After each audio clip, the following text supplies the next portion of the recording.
First off, let me talk a bit about tariffs. And here, of course, we're building on major work by Warwick McKibben, Marcus Nolan, Meg Hogan, and others. And as many people have pointed out, if you look at import prices, they haven't risen. So far, it's not the foreigners paying the tariffs, it's the companies. And what I want to emphasize is it's not surprising that the tariffs haven't passed through yet because businesses need time to react.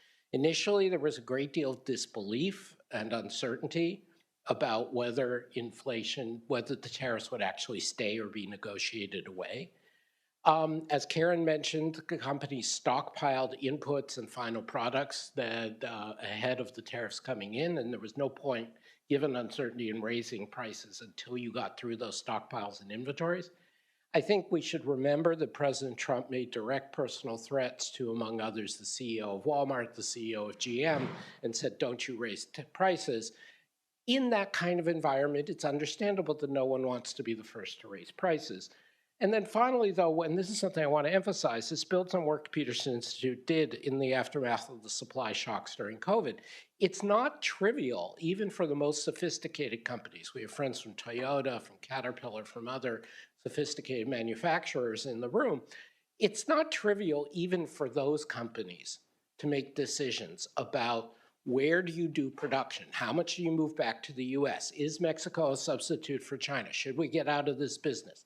When you've had supply chains grow up organically through the years. And if it's difficult for those companies, imagine how difficult it is for your mid-sized companies, your other companies. It takes time. This is why our friends at EY are making profit. It takes time, and unfortunately consulting money, for companies to make these decisions. And so I think there is no surprise that the tariffs have not yet been passed through, and plenty of reason to think they will be passed through in the next several months. I think more importantly and interestingly is the question of deportation. As Karen mentioned, Marcus, Warwick, Meg did this work on deportations. Our colleague Michael Clemens did some important work, Jed Kolko.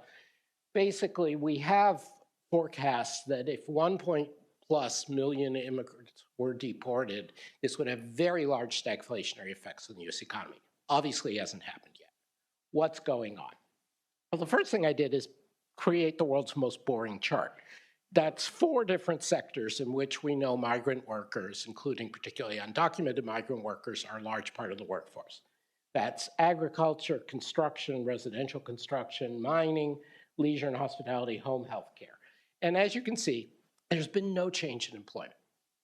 If domestic documented workers or native workers were taking these jobs, you would see those trends going up. That has not happened. So it's not substitution of labor that's enabling these things to keep going.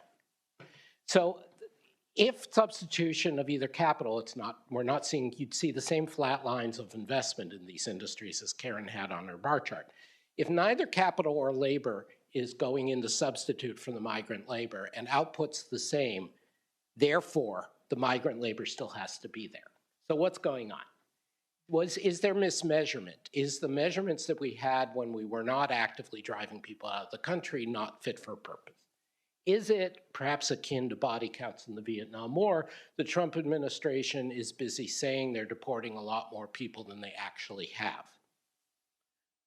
I think a big part of it, and there's a lot of anecdotal evidence, but for obvious reasons, no hard data, that like business firms, households are having a difficult time deciding what to do.